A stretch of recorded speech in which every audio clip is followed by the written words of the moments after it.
तो आज हम पेज 76 के बॉटम पैराग्राफ से शुरू करेंगे। यहाँ से तो इससे पहले जो है वो भय प्रलोभन की कुछ बात हुई थी इस पैराग्राफ में। तो भय और प्रलोभन कोई मूल्य नहीं है तो मूल्यांकित क्या होगा ना। अभी तक भय प्रलोभन के आधार पर ही सब कुछ चल रहा है, इसके आधार पर व्यवस्था बनी नहीं है, इतनी बात हुई थी। ठीक है, अब यहाँ से जो है हम रीडिंग शुरू करते हैं। आप ही में से कोई पढ़े तो अच्छा रहेगा। मैं पढ़ देता हूँ सर। ठीक है दिव्य। दिव्य, हाँ जी। मानव अभी तक मूल्यों के पास गया ही नहीं। मूल्यों के पास गया होता तो मूल्य अभिव्यक्त होता, मूल्य प्रमाणित होता, मूल्यांकित होता और स्वाभाविक रूप में न्याय होता। न्यायालयों में फैसला होता है, न्याय नहीं। इन फैसलों से एक पक्ष भयवश, एक पक्ष प्रलोभनवश सहमत होता है। उभय तृप्ति इसमें कभी हुआ ही नहीं, हो ही नहीं सकता है। न्याय को पाने में हम सर्वथा असमर्थ रहे हैं, उसके बावजूद भी विकास का दावा करते हैं। विकास का क्या अर्थ होता है, आप ही सोच लीजिए। भय और प्रलोभन से हर मानव छूटना चाहता है, यह नियति सहज है। इससे मानव का भी कल्याण है, नैसर्गिकता का भी कल्याण है। इस तरह प्रयोजन के आधार पर संबंध है। प्रयोजन समाधान, समृद्धि, उभय सह अस्तित्व है। उसके लिए प्रक्रिया है व्यवस्था में जीना। व्यवस्था में जीने का मतलब है कि पांचों आयामों में भागीदारी करना। 5 आयाम है: शिक्षा, संस्कार, न्याय, सुरक्षा, स्वास्थ्य, संयम, उत्पादन कार्य, विनिमय कोश। इस विधि से हम परिवार में व्यवस्था में जीने से, पांचों आयामों में भागीदारी करने से समग्र व्यवस्था में भागीदार होते हैं। इस तरह से मानव के लिए निरंतर उमंग, खुशहाली, अटूट साहस बन जाता है। न्याय के बाद आता है धर्म। धर्म का मतलब अनुभव, प्रमाण, बोध जो बुद्धि में होता है, अर्थात समाधान। समाधान का मतलब ही मानव धर्म है। व्यवस्था में जीना ही मानव धर्म है, यही अभ्युदय है। अव्यवस्था में मानव जीता है तो समस्या से ग्रसित हो जाता है। व्यवस्था में जब जीता है, समाधानित रहता है। आदमी समस्याग्रस्त रहना चाहता नहीं है, अतः आदमी समाधानित रहना चाहता है। समाधान बराबर है सुख। मानव समृद्ध, मानव सुख धर्मी है। समस्या बराबर है दुख। समस्या को आदमी चाहता नहीं। भय और प्रलोभन के आधार पर समाधान होता नहीं, और सारा संसार तुला हुआ है कि भय और प्रलोभन के आधार पर समाधान हो जाए। भय और प्रलोभन के आधार पर व्यवस्था को समीकरण करने के लिए हम आज भी शिक्षण प्रशिक्षण करते हैं, जबकि इसके व्यवस्था हो नहीं सकती। कहीं एक जगह पर भय और प्रलोभन के आधार पर कुछ बनता है तो उसी क्षण से उसके टूटने का कार्यक्रम शुरू हो जाता है। अतः मूल्य और मूल्यांकन के आधार पर ही व्यवस्था होगी। परिवार व्यवस्था, प्रौद्योगिकी, प्रशासन, राज्य व्यवस्था, सभी स्तर पर व्यवस्था इसी विधि से होगी। व्यवस्था का मतलब यही है, मानव अपनी प्रामाणिकता को प्रस्तुत कर सके, न्याय का निर्वाह कर सके और व्यवस्था में भागीदारी कर सके। यहाँ पे रुक जाते हैं दिव्य, थैंक यू। नहीं, ठीक है। थोड़ा सा नॉर्मली 2 पेज भी हम पढ़ लेते हैं, लेकिन यहाँ कुछ इंपॉर्टेंट बातें हो रही हैं तो हम इस 1 पेज को पहले डिस्कस कर लेते हैं। तो ठीक। ये जो भय और प्रलोभन की बात पिछले पैराग्राफ से कंटिन्यू हो रही थी और उसकी इनकम्प्लीटनेस को बाबा जी ने हाईलाइट किया। मतलब कि ये भय और प्रलोभन कोई मूल्य नहीं है। भय और प्रलोभन के आधार पर जो है हम व्यवस्था नहीं बना पाए हैं, है ना, सैकड़ों हजार शताब्दियों से, मतलब for many centuries and we can even say for thousands of years. मतलब मानव जाति ने कोशिश की है कि भय और प्रलोभन के आधार पर व्यवस्थाएं बन जाए। तो लेकिन व्यवस्थाएं बनी नहीं है, ये हम अपने आसपास देख ही पाते हैं। तो इसको आगे कंटिन्यू करते हुए कह रहे हैं, मानव अभी तक मूल्यों के पास गया ही नहीं। This is a big claim actually, कि हम वैल्यू एजुकेशन और वैल्यूज की बात करते हैं, लेकिन मानव जाति को अभी तक वैल्यूज के बारे में कुछ पता नहीं चला है, ऐसा जो है वो यहाँ पर कह रहे हैं। मानव मतलब पूरी मानव जाति ही अभी मूल्यों के बारे में कुछ अता पता नहीं। बात है हमारे पास, मूल्य का शब्द है, लेकिन एक्चुअल में मूल्य क्या होते हैं उसकी क्लैरिटी नहीं। मूल्यों के पास गया होता तो मूल्यों को एक्सप्रेस कर पाते हम लोग, मूल्य क्या होते हैं इसके बारे में क्लियरली बात कर पाते। मूल्य प्रमाणित होते हैं मतलब हमें रोजमर्रा की जिंदगी में अपने आसपास मूल्य दिख रहे होते हैं। अभी तो हम लोगों को मूल्यों की कमी ही दिख रही होती है, हम लोगों की तकलीफ जो है, शिकायतें जो है सुबह से शाम तक अपने आसपास के समाज में देखें, प्रशासन से देखें, है ना, जिस ऑफिस में जाते हैं वहां देखें, और काफी बार इवन अपने घर के लोगों के साथ में भी शिकायतों से भरे हुए रहते हैं, है ना। कोई बढ़िया से जी रहा है, ऐसे ऐसे एग्जाम्पल्स अगर हम देखने चाहें कि कोई कोई लगातार बढ़िया से जी पा रहा है, कोई मेरे लिए प्रेरणा स्रोत बना हुआ है, ऐसे एग्जाम्पल्स बहुत रेयरली ही कोई दिखने को मिलता है ना। अदरवाइज जो है वो शिकायतों का भाव हमारे अंदर जो है वो ज्यादा रहता है। तो मूल्य समझ में आए होते हैं तो मूल्यों के साथ में जीते हुए लोग दिख रहे होते हैं, है ना। वो मूल्य क्या होते हैं उसके बारे में बात कर पाते, हम उसका मूल्यांकन कर पाते, और मूल्यों के साथ में जब जीता है आदमी तभी न्याय कर पाता है। तो स्वाभाविक रूप से न्याय भी होता है। अभी हम लोगों के साथ में अपने अंदर जब हम पेट्रोल कर देखते हैं तो काफी बार मेरे साथ में गलत हो रहा है, लोग मेरा फायदा उठा रहे हैं, लोग मेरा शोषण कर रहे हैं, ये इस तरह की फीलिंग जो है वो ज्यादा आती है। तो मतलब ये स्वाभाविक रूप में न्याय होता, अभी ऐसा नहीं हो रहा है। और अब लार्ज स्केल पे बाबा जी यहाँ पर भी एक बड़ा सेंटेंस बोल रहे हैं कि न्यायालयों में भी फैसला होता है, न्याय नहीं होता। तो हम ये जिसको हम कोर्ट कहते हैं, अदालत कहते हैं, न्यायालय कहते हैं, तो वहां पर हमारी एक अपेक्षा रहती है कि वहां पर न्याय होता, नाम ही रखा हुआ है न्यायालय, न्याय का घर। तो बाबा जी ये एक ना बड़े में अपने में शोध का विषय है, मेरे को काफी लंबा समय लगा इसके ऊपर, इस चीज को ना मतलब मैं हमेशा से बाबा जी ने एनकरेज किया है हम सबको कि जो भी बाबा जी बात कहते हैं वो प्रस्ताव रूप में कहते हैं, हम उसके ऊपर शोध करें और अपने अधिकार के ऊपर जो है ना फाइनली डिसाइड करें कि ये मुझे स्वीकार होती है या नहीं होती। तो जस्ट बिकॉज बाबा जी ने लिख दिया है या बोल दिया है तो हम बस उसको रिपीट करना शुरू करते हैं, ये अपने आप में ठीक बात नहीं। तो मैंने अपने में इसके बारे में जब शोध किया कि न्यायालयों में न्याय नहीं होता है, फैसला होता है, तो इस चीज को कैसे देखा जाए, तो मेरा कई चीजों की तरफ ध्यान गया। मुझे लगता है कि आप भी इस पे शोध करें। एक चीज की तरफ जो सिंपल सा है वो मैं आपके साथ में शेयर करता हूँ, है ना, ताकि एक हमारे को स्टार्टिंग पॉइंट मिल जाए। तो जैसे कोर्ट में किसी केस को लेकर के जाते हैं, कोई अपराधी होता है, कोई मुजरिम होता है, और उसके ऊपर जो है फिर मुकदमा चलता है, तो कोर्ट फाइनली डिसाइड करती है कि भैया ये आदमी जो है ये अपराधी था या नहीं था। तो मैंने थोड़ा सा ऐसा शोध किया तो पता चला कि कन्विक्शन रेट जो है ना, अखबार में भी कई बार स्टेटिस्टिक्स आते हैं, तो कन्विक्शन रेट जो है वो काफी कम है। मतलब मेरे को एग्जैक्ट तो याद नहीं है, लेकिन मेरे ख्याल से आधे से भी ज्यादा है, आधे से भी कम है, मतलब 50% से काफी कम है कन्विक्शन रेट। मतलब उन सब लोगों के ऊपर जिनके ऊपर मुकदमा चलता है वो सब अपराधी नहीं होते, है ना, उनमें से आधे से भी कम को फाइनली कोर्ट कहता है कि भैया अपराधी हो, आधे से ज्यादा लोग जो है वो छूट जाते हैं। ऐसा आप लोगों ने भी कुछ ध्यान गया हो स्टेटिस्टिक्स की तरफ, और नहीं गया हो तो अब प्लीज इसकी तरफ ध्यान करें। तो फिर मेरा ध्यान ऐसा गया कि जिनको कोर्ट छोड़ देता है, लेकिन छोड़ने से पहले भी कई साल तक वो लोग जेल में ही रहते हैं, तो क्या उनके साथ में न्याय होता है ना। आपने एक अपराधी को पकड़, किसी मुजरिम को पकड़ लिया, पुलिस ने पकड़ लिया, पूरे सिस्टम ने, प्रशासन ने, मतलब पुलिस ने एक फैसला किया कि भैया इसके ऊपर ऐसा ऐसा स्ट्रॉन्ग केस बनता है कि लेकर जाया जाए, और वो कई साल तक बंदा जेल में रहता है, और हमारे पास में कई केसेस ऐसे देखने में आते हैं कि फाइनली जो है वो बंदा, आदमी जो है वो छूट जाता है, कई बार 5 साल, कई बार 10 साल, इससे भी ज्यादा समय।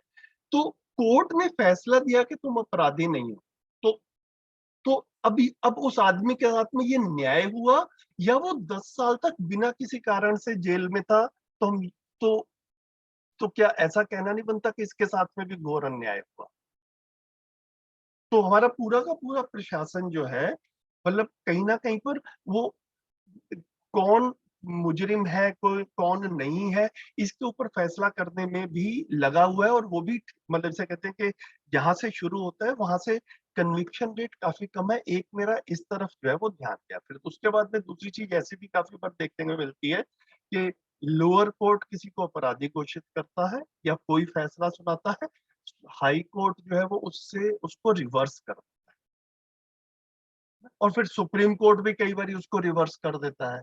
तो अब हर जगह पे बैठे तो न्यायाधीश ही हुए हैं, तो अलग अलग न्यायाधीश भी सेम फैक्ट्स के ऊपर अलग अलग फैसला सुनाते हैं। तो मतलब इस इससे भी एक तरफ जो है वो ध्यान जाता है। तो क्या मतलब अब ये बोले कि सिर्फ सुप्रीम कोर्ट पे ही जो फैसला होगा वो ठीक होगा, क्योंकि नीचे वाले जो है वो तो गलतियां कर ही लेते हैं कई बारी, उनके फैसले इसीलिए रिवर्स करने की कोशिश होती है, और हो भी जाते हैं रिवर्स, अपील्स वगैरह होती हैं। तो एक्चुअल में बाबा जी ये कह रहे हैं कि न्याय हो रहा है या नहीं हो रहा, इसको थोड़ा सा अच्छे से शोध करके देखा जाए। तो न्यायालय में एक जजमेंट सुनाया जाता है, एक फैसला सुनाया जाता है। हम ये नहीं कह पाते हैं निश्चित तौर पे कि न्याय हुआ है। काफ़ी बार तो जो है वो कोर्ट अपने में ऐसा ऐसा फैसला ही सुना देती है कि शक के बिना पे, ऑन बेनिफिट ऑफ डाउट देते हुए इसको मुजरिम को छोड़ देते हैं। तो मतलब इसके ऊपर अपराध साबित भी नहीं हुआ है, और ये भी नहीं साबित हुआ है कि ये अपराधी नहीं है। तो न्यायाधीश ही कह देता है कि भैया मुझे पता नहीं चल रहा कि क्या करना है। तो शक के बिना पे बेनिफिट ऑफ डाउट पे उसको छोड़ देता। हो सकता है कि ये अपराधी होता, लेकिन अब उसको खुला छोड़ दिया गया है। तो क्या ये समाज में न्याय हो रहा है कि नहीं हो रहा है? ये बड़े सारे प्रश्न अपने में उठते हैं। तो ये जो है एक ना हम एक ऐसा नोशन सा बन जाता है कि कोर्ट ने कह दिया है तो ये वाली चीज बिल्कुल ठीक है। यहाँ पर बाबा जी उस चीज को एक एक डिबेट रेज कर रहे हैं, और मेरे को लग रहा है कि ये इम्पोर्टेंट पॉइंट है, इसके ऊपर देखा जाए। तो इन फैसलों से एक पक्ष भयवश और एक पक्ष प्रलोभनवश सहमत होता है ना? तो मतलब फैसले में किसी की फेवर में होता है और दूसरे के अगेंस्ट होता है। तो जिसके फेवर में होता है उस वो प्रलोभनवश उस फैसले से सहमत होता है, और जिसके अगेंस्ट होता है वो वो भयवश उससे सहमत होता है, क्योंकि अगर वो मतलब वो जिसे कहते हैं कि कॉन्टेम्प्ट ऑफ कोर्ट लग जाएगा अगर वो किसी तरीके से ऐसा बोले कि भैया मैं इससे सहमत नहीं। तो उभय तृप्ति बाबा जी ने न्याय की परिभाषा में बार बार कहा है कि ये उभय तृप्ति जो है ना ये इसका यार्डस्टिक। उभय तृप्ति इसमें होता नहीं है, न्यायालय में हो ही नहीं सकता है। तो इसलिए न्याय को पाने में हम सर्वथा असमर्थ रहे, तो उसके बावजूद भी विकास का दावा करते हैं। तो विकास का क्या अर्थ होता है आप ही सोच लीजिए। भय और प्रलोभन से हर मानव छूटना चाहता है, ये नियति सहज है, इट इज वेरी नेचुरल। हर आदमी जो है वो भय और प्रलोभन से छूटना चाहता है ना, हर मानव न्याय चाहता है। तो इसमें मानव का भी कल्याण है और नैसर्गिकता का भी कल्याण है। नैसर्गिकता क्या है? रेस्ट ऑफ द नेचर, जो बाकी की तीन अवस्थाएं हैं। तो धरती पर चार अवस्थाएं हैं: पदार्थ अवस्था, प्राण अवस्था, जीव अवस्था और ज्ञान अवस्था। तो भय और प्रलोभन से छूटना चाहता है मानव, न्याय चाहता है। ये इट्स प्योरली नेचुरल। इसमें मानव जाति का मतलब ज्ञान अवस्था का भी कल्याण है और बाकी तीन अवस्थाओं का भी कल्याण है। इस तरह प्रयोजन के आधार पर संबंध। तो ये जो हम प्रयोजन अगर हम समझ पाए तो संबंधों का प्रयोजन क्या है? न्याय जो है वो संबंधों का प्रयोजन। तो प्रयोजन जो है वो समाधान, समृद्धि, अभय, सह अस्तित्व है। इसके लिए प्रक्रिया है व्यवस्था में जीना। तो मानव का जो मानव सार्वभौम मानव लक्ष्य जो है या प्रयोजन जो है वो समाधान, समृद्धि, अभय, सह अस्तित्व। ये चार स्तर पर मानव बाबा जी ने इसको जो है वो मानव का लक्ष्य बताया। इंडिविजुअल के लेवल पे मैं समाधानिक होना चाहता हूँ, परिवार के स्तर पर हम समाधानिक और समृद्ध होना चाहते हैं, समाज के लेवल पर हम समाधानिक, समृद्ध और अभय प्राप्त करना चाहते हैं, भय से मुक्ति चाहते हैं, और अस्तित्व के स्तर पर हम सह अस्तित्व विधि से जीना चाहते हैं। इसके लिए प्रक्रिया है, ये कैसे अचीव होगा? व्यवस्था समझ में आएगी और व्यवस्था में जिएंगे तो ये जो है ये यही इसका प्रोसेस है। व्यवस्था में जीने का मतलब है पांच आयामों में भागीदारी करना। तो जब समाज की बात होती है तो आदरणीय नागराज जी ने समाज में मूल रूप में पांच आयाम है। कहीं पे भी समाज होगा तो उसमें मूलतः ये पांच चीजों की आवश्यकता होगी, ऐसा बाबा जी ने प्रस्तावित किया है। ये यहाँ पर चिन्हित भी किए हैं। एक है शिक्षा संस्कार। कहीं भी समाज होगा तो वहां पर अगली पीढ़ी आती ही रहेगी, बच्चे पैदा होते ही रहेंगे। तो हमें एक शिक्षा संस्कार की जो आयाम जो है ना, इसके ऊपर काम करना है। ये व्यवस्था का इंटीग्रल पार्ट है, इसके बिना जो है व्यवस्था बनेगी। दूसरा जो है वो न्याय सुरक्षा की आवश्यकता होगी, वहीं पे भी समाज होगा। तो ये भी व्यवस्था का इंटीग्रल, समाज में आयाम जो है ये इंटीग्रल है। फिर स्वास्थ्य संयम की आवश्यकता होगी, है ना? शरीर ठीक से बने रहे, है ना? उस चीज की आवश्यकता होगी। और फिर उत्पादन और कार्य, है ना? चीजों की आवश्यकता होगी, उनके प्रोडक्शन की आवश्यकता होगी, उसमें लोग लगेंगे। तो ये भी समाज का एक इंटीग्रल पार्ट होगा। और फिर सब लोग एक ही, हर परिवार अपने लिए सब कुछ बना लेगा ऐसा नहीं होगा, हर गांव अपने लिए सब कुछ बना लेगा ऐसा नहीं होगा। तो एक विनिमय की, एक्सचेंज प्रोसेस की भी आवश्यकता होगी, व्यापार की आवश्यकता होगी। उसको, जिसको हम अभी व्यापार कहते हैं, बाबा जी ने उसको विनिमय की आवश्यकता के रूप में रखा। और कोष का मतलब है किसी तरह से रिजर्व्स भी रखे जाएंगे कि कभी खेती कम हुई, किसी चीज की प्रोडक्शन में किसी जैसी बाधा आ गई, तो एक रिजर्व फंड जो है, रिजर्व कोष जो है वो स्टोरेज में, है ना, वो बना रहे, ताकि कुछ समय जो है वो पहले से प्रोड्यूस्ड चीजों से भी ब- निकल जाए। तो ये 5 आयाम जो है ना, ये जब हम समाज में व्यवस्था की बात करेंगे आगे चल के भी अध्ययन में, ज्ञान चर्चाओं में, तो ये जो है ये इसके ऊपर डिटेल में बात होती है। लेकिन यहाँ पर बाबा जी ने ये परिचय शिविर में अपने में इनको चिन्हित कर दिया है, इनका नाम लेकर बता दिया है कि ये 5, तो व्यवस्था समझ में आए और व्यवस्था में जी पाए। और व्यवस्था में जीने का मतलब ये है कि इन 5 आयामों में भागी। तो हम अपने, जिसको हम प्रोफेशनल स्किल्स कहते हैं, तो बच्चा बड़ा होता है तो बड़े होने के बाद में वो समाज में भागीदारी करने जाता है, तो देखने जाएंगे तो इन 5 में से ही किसी एक में जो है वो इवेंचुअली अपना पार्टिसिपेशन कर रहा हो। इस विधि से हम परिवार में व्यवस्था में जीने से 5 आयामों में भागीदारी करने से समग्र व्यवस्था में भागीदार। तो इसमें कोई कम भागीदार हुआ, कोई ज्यादा भागीदार हुआ, ऐसा नहीं है। हर व्यक्ति अपना अपना रोल पहचान रहा है और पूर्ण व्यवस्था को समझा हुआ है, तो अपने रोल को भी देख पाता है कि मेरा रोल जो है वो पूर्ण व्यवस्था से जुड़ रहा है या नहीं जुड़ रहा है ना। अगर पूर्ण व्यवस्था समझ में नहीं आती है, तो टुकड़ों में काम करते हुए फिर जो है ना वो कई बारी पूरी अव्यवस्था जो है ना, उसी को हम व्यवस्था मान लेते हैं। ये एक बड़ी गलती है। तो व्यवस्था को समझना हर व्यक्ति के लिए आवश्यक है। फिर उसमें अपना रोल जो है वो चिन्हित करके, पहचान करके, अपनी रुचि के अनुसार, अपनी कैपेबिलिटीज के अनुसार, अपनी परिस्थितियों के अनुसार, फिर हम उसमें व्यवस्था में भागीदार। इस तरह से मानव के लिए निरंतर उमंग, खुशहाली, अटूट साहस बन जाता है। तो ये जो है अपने में एक ये जो है ये खुशहाली का सोर्स बन जाता है।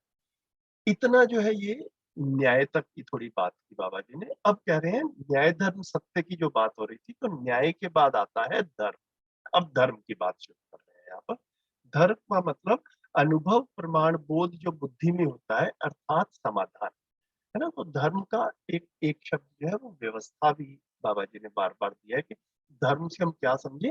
तो धर्म मतलब मानव धर्म। मानव धर्म का मतलब हम व्यवस्था समझते हैं और व्यवस्था में भागीदारी करते हैं, तो हम मानव धर्म का निर्वाह कर पाते हैं। अगर हम व्यवस्था को समझते ही नहीं है, बस हमें कुछ बता दिया गया और हम वो करते रहते हैं, तो ये एक भ्रम सा रहता है कि मैं व्यवस्था में भागीदारी कर रहा हूँ ना। वो व्यवस्था में भागीदारी हो भी सकती है और अव्यवस्था में भी भागीदारी हो सकती है। तो ये ये आदमी समाधानित होने के बाद ही ये देख पाता है कि मैं व्यवस्था में भागीदारी कर रहा हूँ या नहीं कर पा रहा हूँ। मतलब काफी हमारे पास में इतिहास में एग्जाम्पल्स हैं ही।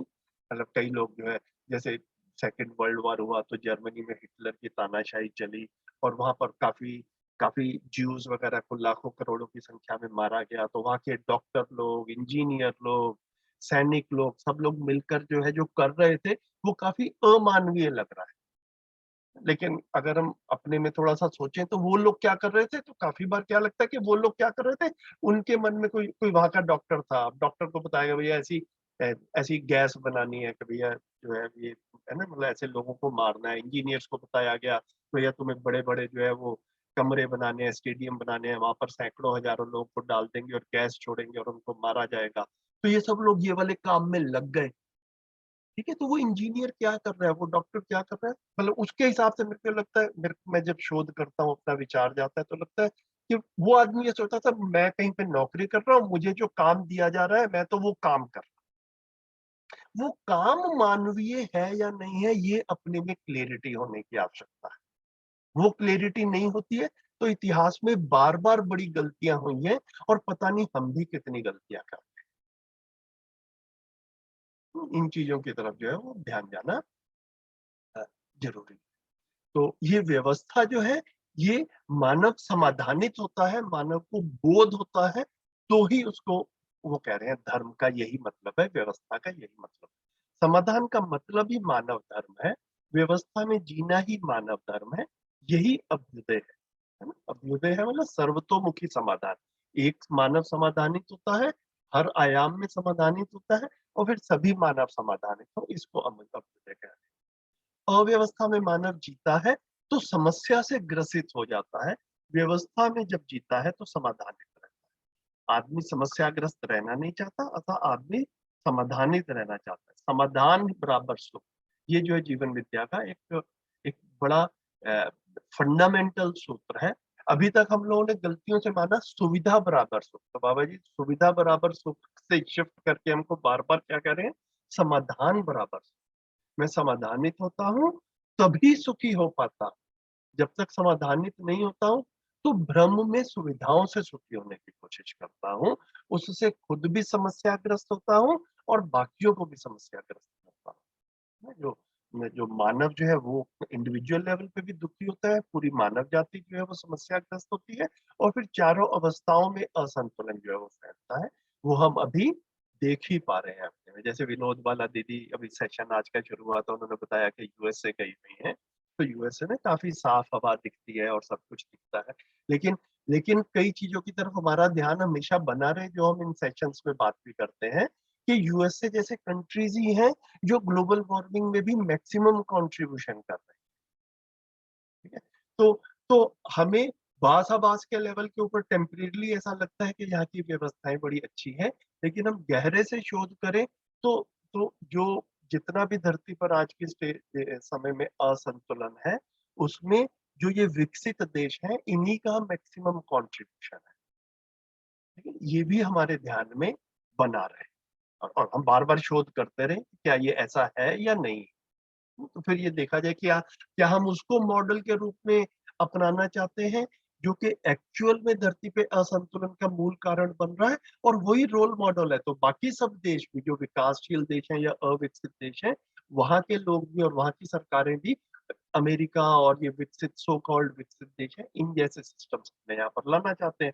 तो एक्चुअल में असंतुलन की गति बढ़ रही है पूरी धरती। ये जो है हम अपने में देख पाए इस चीज को। हम क्लासरूम में काफी बार पढ़ाते भी हैं इस चीज को, और काफी स्टडीज भी आती हैं कि आने वाले 20 साल में, 50 साल में, 100 साल में पता नहीं धरती पे कितने रिसोर्सेज रहेंगे और मानव जाति किस तरह से रहेगी, है ना। इसके ऊपर एक बड़ा प्रश्न चिन्ह है, क्लाइमेट के ऊपर एक बड़ा प्रश्न चिन्ह है, पानी के ऊपर एक बड़ा प्रश्न चिन्ह है, क्रूड के ऊपर एक बड़ा प्रश्न चिन्ह है। तो हमारे बच्चे और उनके बच्चे कैसे रह पाएंगे, ये वाले प्रश्न जो है, ये हम जब डेवलपमेंट मॉडल्स को जब हम अपनाते हैं, तो ये प्रश्न साथ में बने रहे, इसी को समाधान है ना। इसकी एब्सेंस में मानव जो है ऐसे ही किसी भ्रम के साथ में, किसी नोशन के साथ में समझता है अपने आप को भ्रमवश के मैं समझदार हो गया हूं, फिर जो करता है उससे गलतियां होती और समस्याग्रस्त और पूरी बात है। तो भय और प्रलोभन के आधार पर समाधान होता नहीं है, और सारा संसार इसी में तुला हुआ है। भय और प्रलोभन के आधार पर व्यवस्था का समीकरण करने के लिए आज भी शिक्षण शिक्षण करते हैं। इससे व्यवस्था बन नहीं सकती, बन ही नहीं रही है। कहीं एक जगह भय प्रलोभन के आधार पर कुछ बनता है, उसी क्षण से उसके टूटने का भी कार्यक्रम बन जाता है। तब मूल्य और मूल्यांकन, जब तक हम वैल्यूज और इवेल्युएशन को नहीं समझेंगे तब तक व्यवस्था नहीं बनेगी। इसी के आधार पर, वैल्यूज के आधार पर ही व्यवस्था बनेगी। तो परिवार व्यवस्था, प्रौद्योगिकी, प्रशासन, राज्य व्यवस्था, सभी स्तर पर व्यवस्था इसी विधि से। व्यवस्था का मतलब यही है, मानव अपनी प्रामाणिकता को प्रस्तुत कर सके, न्याय का निर्वाह कर सके और व्यवस्था में भागीदारी कर सके। तो ये हमने जो एक पेज पढ़ा था, मुझे लगा इसके ऊपर थोड़ी सी चर्चा भी कर लेते हैं। इसके ऊपर किसी के कुछ प्रश्न हो तो या कुछ ध्यान गया हो तो बात करें, नहीं तो फिर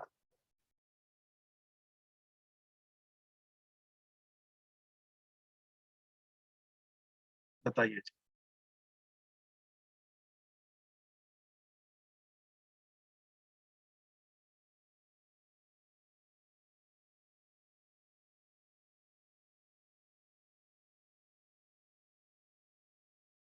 भैया सब बिल्कुल शांत हो जाते हैं तो मुझे बड़ा अजीब सा लगता है।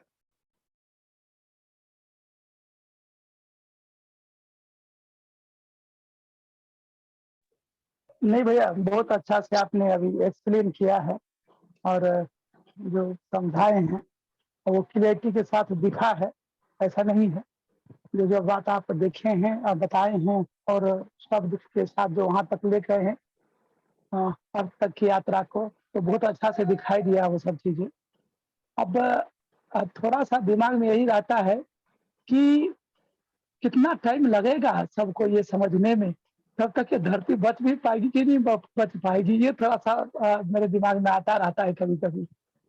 जैसे जैसे आप बताए हैं उसी पर मैं सोच रहा हूँ कि अभी तो लोग वो असंतुलन की तरह ही होड़ में लगा हुआ है, ऐसा दिखाई देता है। जो मांस है वो असंतुलन की तरफ ही भागने की कोशिश कर रहा है ना।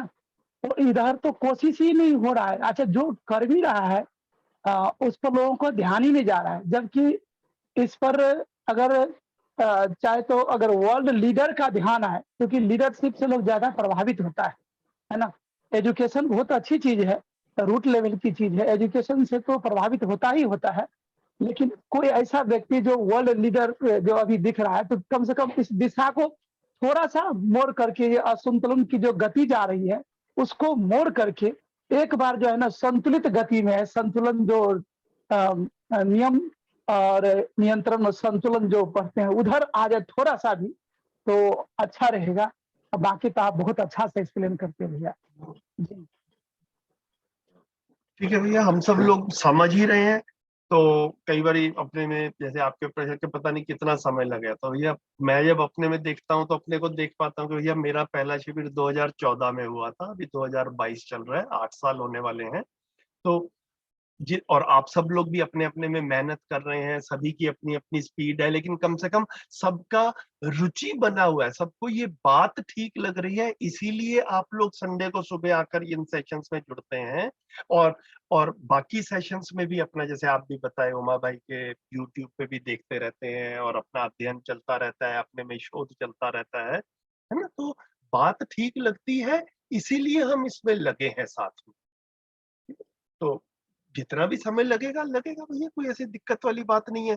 बाबा जी ने बार बार ये कहा है कि बड़ा आदमी जो है उसको ज्यादा समय लगता है, बच्चे इसको ज्यादा सहजता से, ज्यादा आसानी से और जल्दी पकड़ेंगे। तो हम जितना इसको, अगली पीढ़ी को, बच्चों को छोटी उम्र से इस तरफ ध्यान दिला पाए, घर के बच्चों का, और हम इसको शिक्षा में, क्लासरूम में ला पाए, क्योंकि हम सब अपनी अपनी परिस्थितियों के अनुसार कोशिश कर ही रहे हैं। दिल्ली सरकार में जो है ये, जैसे हैप्पीनेस करिकुलम क्लास में आया, और बाकी सब जगहों के ऊपर कई बार इंजीनियरिंग कॉलेजेस वगैरह में भी, एक सेकंड का समय दीजिए, तो इंजीनियरिंग कॉलेजेस वगैरह में भी इस तरह इसके कोर्सेज वगैरह चल रहे हैं। तो भैया समय जितना भी लगेगा वो सब देखते रहेंगे, लेकिन इसका फैलाव हो रहा है, मेरे को ये बात ठीक लगती है, इसका प्रमाण मैं खुद हूँ, है ना। हम सबको ठीक लगती है, ये अपने आप में एक प्रमाण है। और और जिस जिस तक ये बात पहुंच रही है उसमें से काफी लोगों को ये वाली बात ठीक लग रही है, इसीलिए परिचय शिविर में आने वालों की संख्या और अध्ययन शिविरों में आने वाले लोगों की संख्या और इन गोष्ठियों की संख्या ये बढ़ती जा रही है। तो ये अपने आप में भैया इस चीज का प्रमाण है कि या तो ठीक दिशा में रहे हैं। अब समय जितना भी लगेगा भैया, उसका मात्रा के आधार पर कुछ हमारे पास में नहीं है अभी, तो वो जो होगा वो देख लेंगे, लेकिन जहाँ ठीक दिशा में रहे, ये अपने आप में सुख का कारक, तृप्ति का कारक। भैया इसी का एक थोड़ा सा एक्सटेंशन था कि जैसे जाने अनजाने मैं भी एक अव्यवस्था का पार्ट हूँ और शायद उसमें कंट्रीब्यूटर भी हूँ। फॉर एग्जांपल जिस कंपनी के साथ मैं काम करता हूँ तो वो रिसोर्सेज एक्सप्लॉयटेशन में बहुत आगे है। तो और उसी की ग्रोथ में मेरा कंट्रीब्यूशन भी है, क्योंकि उसी की वजह से मुझे फिर अपना इनकम होता है। तो ऐसे ऐसे मतलब ऑलमोस्ट सभी लोग इस तरह से कुछ ना कुछ चीज में जुड़े हुए हैं जहाँ पे अव्यवस्था का वो पार्ट है, भागीदारी में रहते हैं। तो ऐसे में फिर डिस्पाइट द फैक्ट कि हाँ मेरे अंदर ये मुझे मालूम है कि ये गलत है और क्या सही भी है, तो उसमें फिर अपराध बोध होना कितना सही गलत है। जैसे आपने वो एग्जाम्पल भी दिया, वो जो वर्ल्ड वॉर का, जैसे डॉक्टर्स इंजीनियर्स वो जुड़े हुए थे, हो सकता है वो, हो सकता है क्या शायद ऐसा होगा ही कि ज्यादातर लोग उसमें से डर के मारे जुड़े हुए होंगे, है ना। तो उनकी भी मजबूरी थी अपने आप को जिंदा रखने की। तो उसमें फिर वो डायरेक्ट था, दिखता था कि ऑब्वियस बहुत गलत है। यहाँ पे मैं भी तो इनडायरेक्टली इस तरह से जुड़ा ही हूँ, तो उसमें अपराध बोध होना कष्टकारी हो जाएगा वो। तो बिल्कुल ठीक बात, बिल्कुल। तो मतलब इसका भी मुझे ऐसा लगता है कि बाबा जी ने कई बार संवादों में जो है वो, और अपने इन्हीं शिविर में कहीं ना कहीं पर इस तरह की बात भी कही है कि जो प्रतिभाशाली लोग हैं, धीरे धीरे करके जब उनको व्यवस्था के चित्रण एजुकेशन में ही बन जाएंगे, तो एजुकेशन कंप्लीट होने के बाद में जब 22-25 साल की उम्र में कोई बच्चा जो है पढ़ाई पूरी करके अपना प्रोफेशनल करियर या कंपनी चूज करने के लिए जाता है, तो वो ये देख पाएगा कि मुझे किस तरह की कंपनी में काम करना है और किस तरह की कंपनी में काम नहीं करना है ना, किस प्रोफेशन में जाना है और किस प्रोफेशन में नहीं जाना है। मेरे को अच्छे से याद है कि इसी पुस्तक में जो हम पढ़ रहे हैं, बाबा जी ने इस तरफ भी ध्यान दिलाया है कि प्रतिभाशाली लोग, टैलेंटेड लोग जो हैं, वो अभी काफी बार वॉर इंडस्ट्री में जा रहे हैं, है ना। तो एक बार आदमी को युद्ध अव्यवस्था है ये पता चल जाएगा, तो टैलेंटेड लोग अगर उसमें जाएंगे नहीं, जाना कम कर देंगे, वो फिर अपने लिए जो व्यवस्थित व्यवसाय हैं वो उनको थोड़ा सा चूज करेंगे, तो ये भी अपने आप में चीजें जो है वो, मेरे को लग रहा है चीजें ठीक होने के लिए एक कारण बनेगा। तो हर मानव तृप्ति चाहता है अपने में। ये जो जिसको आप अपराध बोध कह रहे हैं, वो अपराध बोध एक्चुअल में अतृप्ति है। तो मानव तृप्ति चाहता है, व्यवस्था में भागीदारी करके ही मानव तृप्त होता है। अव्यवस्था में भागीदारी करें और तृप्ति पा जाए, ऐसा हो नहीं सकता। इसको बाबा जी ने बार बार डंके की चोट पर कहा। तो व्यवस्था है क्या, ये समझ में आए, है ना, फिर अपने रोल को आदमी देख पाता है और उसका मूल्यांकन कर पाता है, उसका आकलन कर पाता ये इसी से जी जुड़ा हुआ है। जो अभी किसी भैया ने बोला ना कि कोई लीडर हो जो ये सब ठीक कर दे, तो मुझे लगता है कि वो जो हिटलर वाला एग्जाम्पल है, वो लोग इसी को सोच के कि कोई लीडर है जो हमारा सब कुछ ठीक कर देगा, इसलिए उसके पीछे चल पड़े, बिना व्यवस्था की समझ के कि व्यवस्था है क्या। जब समझ में आएगा व्यवस्था है क्या, तो ये समझ में आएगा कि वो मेरे से ही ठीक होगी, वो किसी किसी लीडर से ठीक नहीं होगी। और जो लीडर के पास भी वही टूल हैं, भय और प्रलोभन के ही टूल्स हैं, उसके अलावा किसी लीडर के पास कोई टूल नहीं है। बिल्कुल।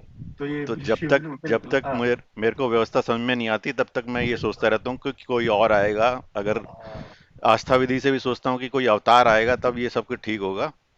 ऐसा होने वाला नहीं है, हमें ही ठीक करना है, और मानव ही है जो व्यवस्था को समझ के उसमें भागीदारी करके ये सब ठीक हो सकता है। बढ़िया, बहुत बढ़िया। ये सोम भैया शिविर में कहते ही हैं, और बाबा जी ने इस पुस्तक में भी हमारे पढ़ने में आया ही था, शासन व्यवस्था नहीं है ना। ये बड़े गहरे से ये वाली बात आती है। जी जी। शासन व्यवस्था नहीं है, शासन अव्यवस्था है ना। तो ये मतलब जो बात आई कि भैया कोई लीडर आएगा, तो लीडर आएगा तो वो किसी ना किसी तरीके से प्रशासन शासन यही करेगा, है ना। तो जब तक सबको व्यवस्था की समझ नहीं होगी, तब तक व्यवस्था नहीं बनेगी। एक किसी किसी एक व्यक्ति के समझने से नहीं बनेगी, है ना, सभी को समझना होगा, उससे कम में नहीं बनेगा।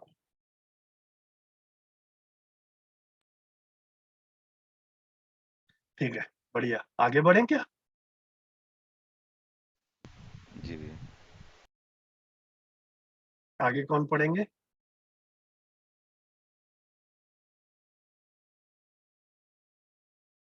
तो मैं पढ़ देता हूँ। हाँ, पढ़िए राजीव भाई। परिवार में हर आदमी में हर बच्चे में समझदारी का सूत्र देना ही शिक्षा संस्कार व्यवस्था है। इससे समझदारी का लोकव्यापीकरण करना भी कह सकते हैं। पहले आपको बताया दर्शन, दर्शन के बाद विचार, विचार के बाद शास्त्र, शास्त्र के बाद योजना। योजना में एक है जीवन विद्या योजना, जिसमें मानव चेतना संपन्न होने के लिए पूरी गुंजाइश है। इस समझ से आदमी परिवार में व्यवस्था के रूप में जी सकता है। दूसरी योजना है मानवीय शिक्षा संस्कार का मानवीकरण। इसमें बच्चों के लिए शिक्षा व्यवस्था है।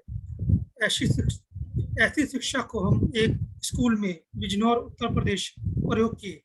यह 5 वर्ष का अनुभव है। जीवन विद्या के आधार पर शिक्षा का मानवीकरण करने गए, उसका क्या प्रभाव पड़ा वहाँ देखा गया। लोग कहते रहे हैं कि विद्यार्थियों के ऊपर वातावरण का प्रभाव पड़ता है, जिसे हम नकारते रहे।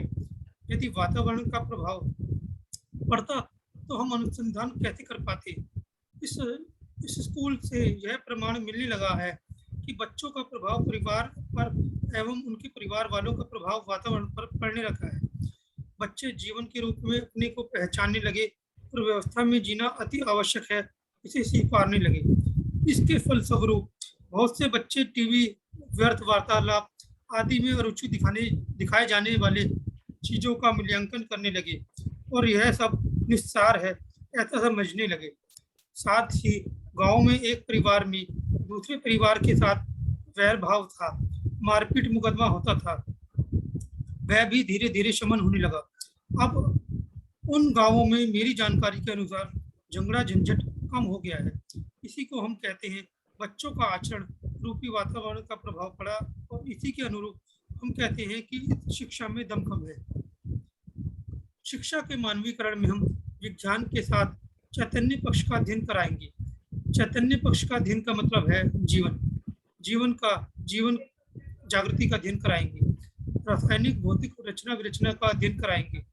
मानव के लिए रचना विरचना में पूरकता तथा मानव इस संसार के लिए कैसे पूरक होगा, कैसे उपयोगी होगा, यह सब अध्ययन कराएंगे। इसके साथ ही विकल्पात्मक दर्शन शास्त्र में क्रिया पक्ष का अध्ययन कराएंगे। क्रिया पक्ष का अर्थ है मानव की समझदारी के लिए दर्शन है। समझदारी का प्रमाण होना चाहिए। समझदारी के साथ हम अपनी पहचान को बनाते हैं, तब सह-अस्तित्व भी पहचान में आता है। मूल्यों का निर्वाह करना ही बनता है और मूल्यांकन में वह तृप्ति ही स्वाभाविक रूप में बनता है। राजीव भाई, यहाँ पर रुक जाते हैं। कुछ इंपॉर्टेंट पॉइंट है, मेरे को लग रहा है कि जब बात करेंगे ना तो इसी में समय चाहिए होगा, तो अभी इतने पे रुक जाते हैं। ये मूल्यांकन स्वाभाविक रूप में बनता है, इतने तक हमने पढ़ लिया। एक बार इसकी चर्चा कंप्लीट करते हैं, फिर आगे बढ़ेंगे। ठीक है, थैंक यू भैया।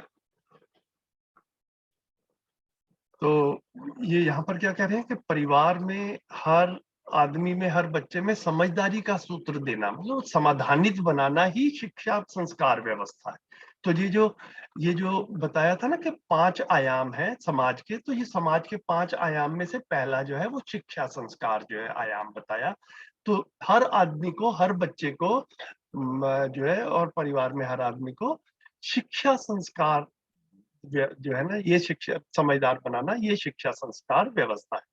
इसी को समझदारी का लोक व्यापीकरण भी कह सकते हैं। मतलब इसी को dissemination of wisdom, multiplication of wisdom कह सकते हैं। एक आदमी समझदार हो गया, अब वो कई आदमियों को समझदार बना सकता है, ये करने की आवश्यकता है। एक आदमी में संस्कार है, वो कई व्यक्तियों को संस्कारी बना सकता है, इसको लोक व्यापीकरण कहते हैं। तो अब यहाँ पर फिर से बाबा जी थोड़ा सा जो है वो बता रहे हैं कि पूरा का पूरा वाङ्मय जो है मध्यस्थ दर्शन का, उसमें पहले आए दर्शन। दर्शन मतलब तात्विकता का अध्ययन, कि अस्तित्व कैसा है, मानव कैसा है। तो इसमें 4 पुस्तकें हैं, है ना, मानव व्यवहार दर्शन, मानव कर्म दर्शन, मानव अभ्यास दर्शन और मानव अनुभव दर्शन। फिर आए दर्शन के बाद विचार। विचार का मतलब है वाद।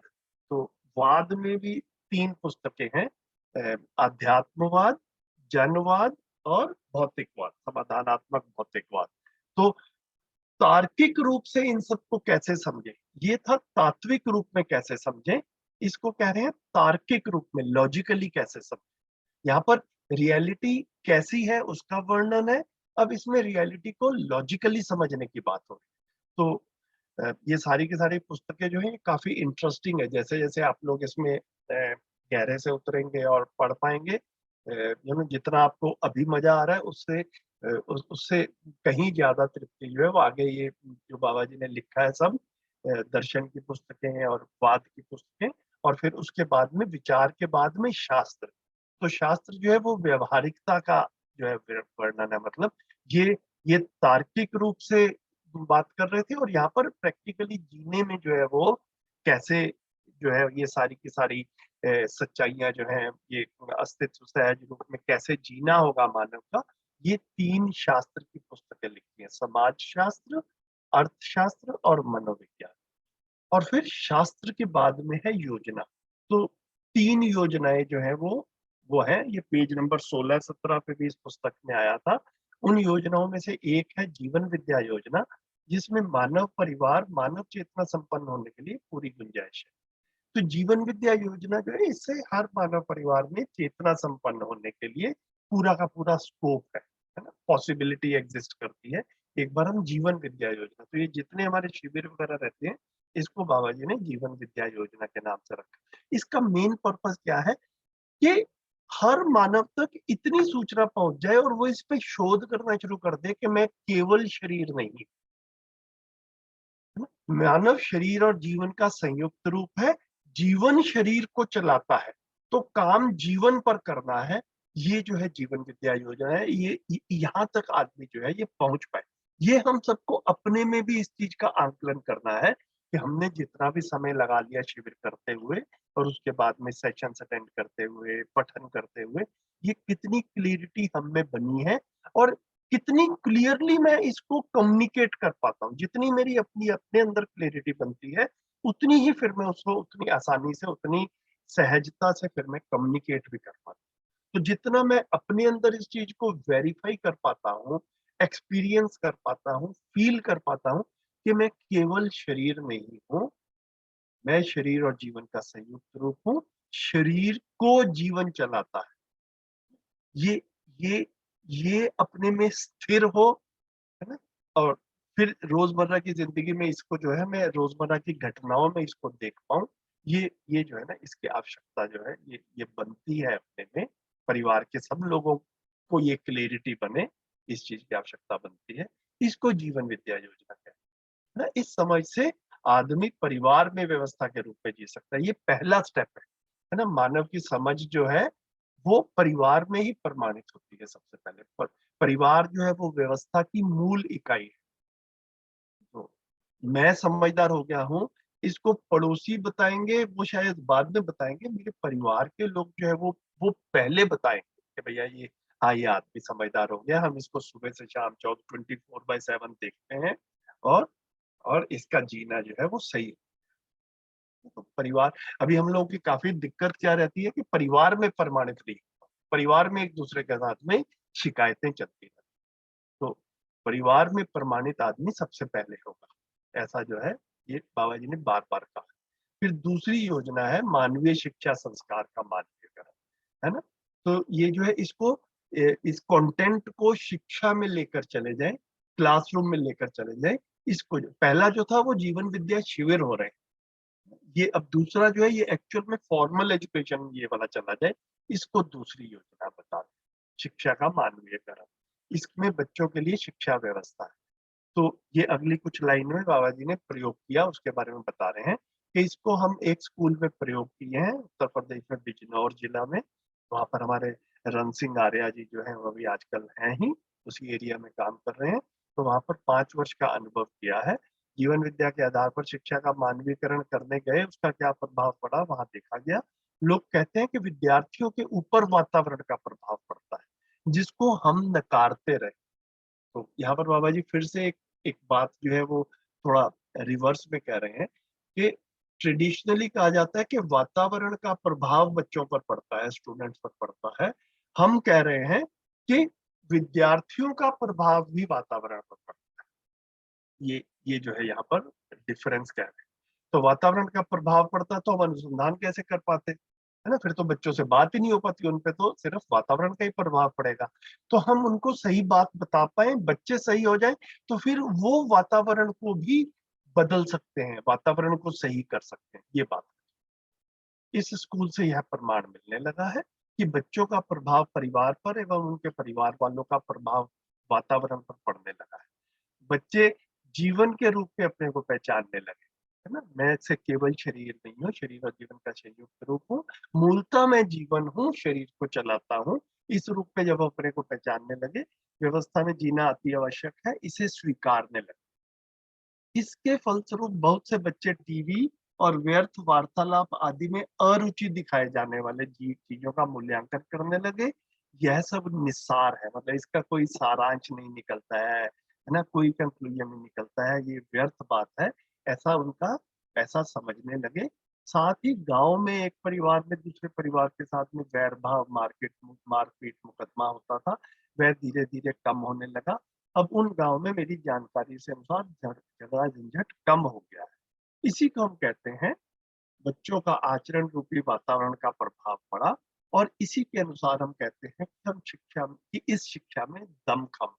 तो ये प्रयोग करके बाबा जी पर्सनली इन्वॉल्व हुए उसमें, और उन्होंने मतलब जो है वो काफी अपना इन्वेस्ट किया इसमें अपनी एनर्जीज को, और इसका जो रिजल्ट निकला उसके आधार पर फिर बाबा जी कह रहे हैं कि इसीलिए मैं ये क्लेम करता हूँ कि इस शिक्षा में दमखम है, इट इज इफेक्टिव। इतनी बात जो है वो कह रहे हैं। तो पहली योजना जो बताई थी वो जीवन विद्या योजना थी, जो ये शिविर वगैरह वाला कार्यक्रम होता है। तो फिर दूसरी शिक्षा जो है वो शिक्षा का मानवीकरण, फॉर्मल एजुकेशन में इसको लाना। ये जो अगले पैराग्राफ को हमने 5-7 लाइनें पढ़ी हैं, ये भी काफी इंपॉर्टेंट है। हम सब लोग जो है ना किसी न किसी तरह से टीचर की भूमिका में रहते हैं। कुछ लोग तो एक्चुअल में टीचर हैं हम में से, और जो एक्चुअल में टीचर नहीं है, पेरेंट्स तो हम में से अधिकांश लोग हैं ही। तो एज ए पेरेंट हम अपने बच्चों के टीचर के रूप में तो अपने को स्वीकार करते ही हैं, उनमें हम संस्कार का आरोपण कर पाए, ये ऐसा जो है वो हम सबकी एक चाहना जो है वो बनी ही रहे। तो यहाँ पर जो है ना वो बाबा जी ये कह रहे हैं कि फॉर्मल एजुकेशन में हम इस चीज को कैसे लाएंगे, उसकी 2-3 पॉइंट्स जो है ना वो यहाँ पर आए थे। इसमें मेरा मन था कि थोड़ा हम डिटेल में बात करें। बात करते करते मेरे को ऐसा लग रहा है कि एक दूसरी पुस्तक है, पहले क्या मैं उसको 1 सेकंड के लिए यहाँ पर आपके साथ में शेयर करता हूँ, फिर यहाँ पर वापस आएंगे। Please give me moment. ये जो शिक्षा जो है,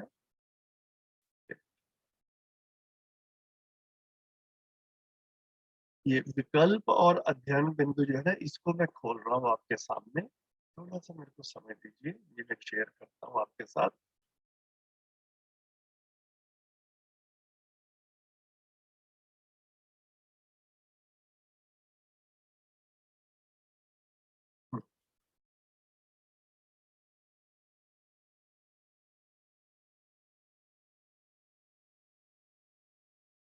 अब मैं आपके साथ में दूसरी पुस्तक शेयर कर रहा हूँ। ये है, ये दिख रहा है आपको, मानवीय शिक्षा नीति का प्रारूप। ये देव भाई जी स्क्रीन पे आ रहा है? जी जी भी ठीक है। तो ये विकल्प और अध्ययन बिंदु मैंने पुस्तक खोली है, ये मैं आपके सामने रखना चाहता था क्योंकि अब सेशन के बाद में आप इसके ऊपर, मेरे को लग रहा है कि ये इंटरेस्टिंग है, पहले भी पढ़ा हुआ है लेकिन फिर भी आपका ध्यान चला जाए। तो इसके पेज नंबर 32 पे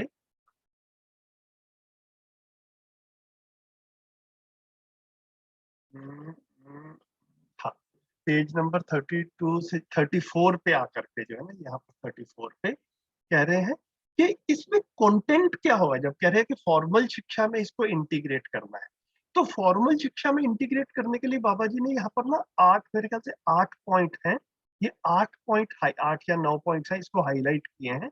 इसको मैं आपके सामने एक बार मैं सोच रहा था कि हम मिलजुल कर इसको पढ़ लें कि बाबा जी कह रहे हैं कि एक्चुअल में शिक्षा में क्या लाने की जरूरत है।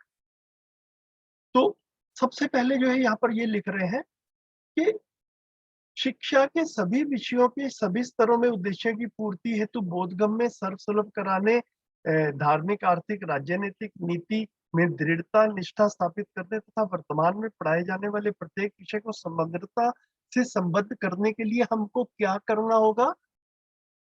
पहला पॉइंट बाबा जी लिख रहे हैं, विज्ञान के साथ में चैतन्य पक्ष का भी अध्ययन करना होगा।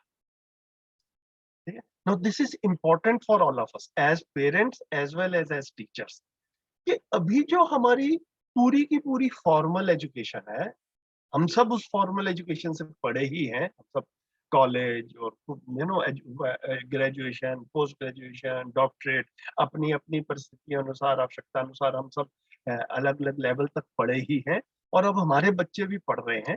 अभी तक जो एजुकेशन जो है ना, वो प्राइमरली विज्ञान की एजुकेशन, ठीक है, इसमें चैतन्य पक्ष का अध्ययन नहीं होता है, जीवन वाले पक्ष का अध्ययन नहीं होता।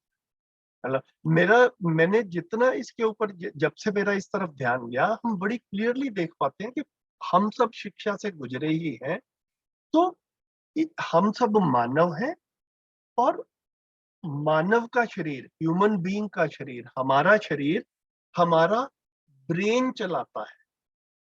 ऐसी नोशन शिक्षा ने हमें अच्छे से दृढ़ कर दी है ना, फर्मली एस्टेब्लिश कर दिया हमने कि हमारा ब्रेन हमको चलाता है। तो ब्रेन भी एक फिजिकल एंटिटी है और शरीर भी एक फिजिकल एंटिटी है, तो शरीर को ब्रेन चलाता है, इतना एजुकेशन ने हमको बताया है। अब मध्यस्थ दर्शन का आदरणीय नागराज जी का क्या प्रस्ताव है कि जीवन जो है वो शरीर को ब्रेन के माध्यम से चलाता है। तो ये जो जीवन जो है, ये चैतन्य पक्ष है ना। मानव अच्छा या बुरा जो है वो, या भ्रमित या जागृत जो है, वो चैतन्य पक्ष की स्थिति के अनुसार होता है। संस्कारित या कुसंस्कारित जो है, वो चैतन्य पक्ष के अनुसार होता है। तो पूरे एजुकेशन में चैतन्य पक्ष का अध्ययन जो है, ये मिसिंग है। ये पहले हमारे को एक बार क्लियर हो, है ना। तो ये क्लियर होने में भी कुछ समय लगता है, मेरे साथ तो ये लगा। तो एकदम से इसकी इम्पोर्टेंस की तरफ ध्यान जाता है, और बाबा जी ने पूरा का पूरा हमारा समाज जिस तरह से चल रहा है, उसमें एक शिक्षा संस्कार एक आयाम है। उस शिक्षा संस्कार में हम क्लासरूम में, स्कूल कॉलेज में बच्चों को कुछ पढ़ा रहे हैं, उस पढ़ाई में क्या गैप है, क्या अधूरापन है, उसको पहचाना और उसको कंप्लीट कैसे करना है, ये जो है, ये यहाँ पर जो है बाबा जी ने लिखा है कि हमें एजुकेशन में विज्ञान के साथ में चैतन्य पक्ष का जो है वो अध्ययन जो है वो करने की आवश्यकता है। ये जो है, मुझे लगा कि इसको, ये इम्पोर्टेंट है, इसको सबके सामने एक बार हम थोड़ा डिटेल में फिर से बात कर लें। एक बार पहले भी हुई थी, लेकिन मुझे लग रहा है कि रिवाइज करने की जरूरत है। दूसरा पॉइंट बाबा जी ने बोला, मनोविज्ञान के साथ संस्कार पक्ष का अध्ययन करने की भी आवश्यकता है। इसका क्या मतलब हुआ कि देखिए, क्लासरूम में मनोविज्ञान तो पहुंच गया, साइकोलॉजी तो क्लासरूम में आ गई है। हम सब ने देखा ही है, साइकोलॉजी एक सब्जेक्ट के रूप में कॉलेज में पढ़ाते हैं, है ना। और मतलब कई बच्चे इसमें जो है वो एडवांस्ड जो है वो पोस्ट ग्रेजुएशन और डॉक्टरेट तक भी जाते हैं। अब गैप क्या है कि मनोविज्ञान और संस्कार पक्ष, इन दोनों में एक डिस्टिंक्शन है। तो मनोविज्ञान क्या है कि मन कैसे काम कर रहा है। तो अभी मनोविज्ञान क्या है कि आमतौर पर हम समाज में देखने जाते हैं तो मानव कैसा पाया जाता है ना। तो जो मानव कैसा पाया जाता है, वो भ्रमित मानव कैसा पाया जाता है, क्योंकि मानव में, अभी मानव जाति में, समाज में भ्रमित मानवों की भरमार है। तो जो मनोविज्ञान है, वो human being as it is जो है, वो उसका अध्ययन करता है। तो एक्चुअल में प्राइमरली, प्रेजेंटली जो मनोविज्ञान है, वो भ्रमित मानव का, है ना? और यही सारी की सारी फिर उसको फर्दर भ्रमित करने में भी हम लगाते हैं। जितना ये मार्केटिंग होती है, जितना एडवर्टाइजमेंट्स हो रहे हैं, ये सारे के सारे मानव कैसे अपनी शॉपिंग करता है, कैसे घर, कैसा पैसा खर्च करता है, उसको स्टडी करता है। और फिर उसी स्टडी करने के बाद में फिर एडवर्टाइजमेंट वाले सोचते हैं कि इसको किस तरह से मोटिवेट किया जाए कि इस तरह के प्रोडक्ट्स खरीदे, इस तरह से छुट्टियां मनाए, है ना, इस तरह से अपना पैसा खर्च करे। तो ये मनोविज्ञान जो है, वो भ्रमित मानव के लिए यूज कर रहा है, ऐसा एकदम से हम क्लियरली देख पाते हैं। तो एक्चुअल में मनोविज्ञान में एक संस्कार पक्ष भी है। इसी मनोविज्ञान को स्टडी करते हम मानव को उसका संस्कार पक्ष पुष्ट कर सकते हैं। इसके लिए संस्कार पक्ष का अध्ययन होना बड़ा आवश्यक है। तो हमें मनोविज्ञान के साथ में संस्कार पक्ष को इंटीग्रेट, ये जो है ये बाबा जी ने दूसरा पॉइंट।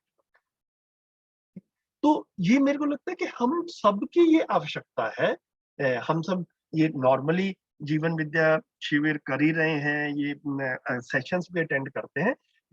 हम में से कई लोगों की रुचि बनेगी कि इन 8 पॉइंट्स को हम रोजमर्रा की जिंदगी में इन टीचिंग क्लासरूम में भी बच्चों के साथ में कैसे इंटीग्रेट कर पाए, और घर में भी बच्चों के साथ में कैसे, अब क्लासरूम में तो जब होगा तब होगा, घर के बच्चों के साथ में भी इसको कैसे कर पाए।